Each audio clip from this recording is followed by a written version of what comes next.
All right, to get started out here at Grit Gym, go to gritgym.com/how-to-start, but this video is on why to do the sled. The sled's going back and forth behind me here, and I just like looking at this, and people are asking me, why, Adam, do you do a sled? Well, the thing is, you're doing an overhead squat, and you're doing one leg at a time, and you're having to hold up your abs. Your abs are having to hold up in between those while your arms are above your head. The arms above your head is a big deal, okay? So we want to take that into account. The arms above the head makes your diaphragm have to drop the way that it's supposed to. So your diaphragm is kind of a lazy muscle. If it doesn't work, if it doesn't have to work, it's not going to. So if you're doing a sled push, your arms are above your head. Oh no, we're out of sled pushes. Bummer. So if your arms are above your head, then your other breather muscles, if you're holding weight above your head, geez, it took me a little bit to say.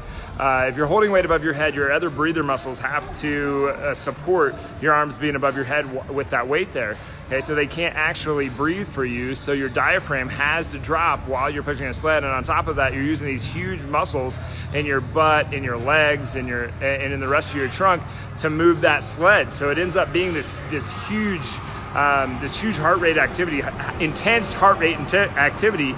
So your heart rate drives through the roof while you're doing a sled push. So you want to do sled pushes in your exercise program, in your heart rate training, but also in your strength training too, because they're just so beneficial to our trunk, to our shoulder, to our legs, to everything else. Because you're doing a squat, you're doing an overhead lunge, or you're doing an overhead single leg squat. So your core has to kick in to hold you in position. Your arms have to kick in to actually be in a good position. And hardly any of us get our arms over our head enough. You want to be doing that. And if you're interested in learning and trying this out, go to gritgym.com/how-to-start. But the sled is basically safe for almost everybody. Is another reason why we want to use it. And Tori's about to get class going back here behind me. Are there more sleds?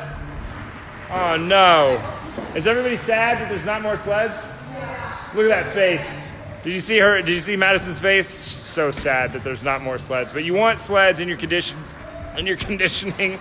Excuse me, and your conditioning and in your strength training and in your heart rate training, but do sleds. You want sled work in there. Do sleds. They're a fantastic exercise. They're safe for almost everybody, but go to gritgym.com/how-to-start, and you get to come out here and use one of these diabolical things. Brutal. Okay, go to gritgym.com/how-to-start.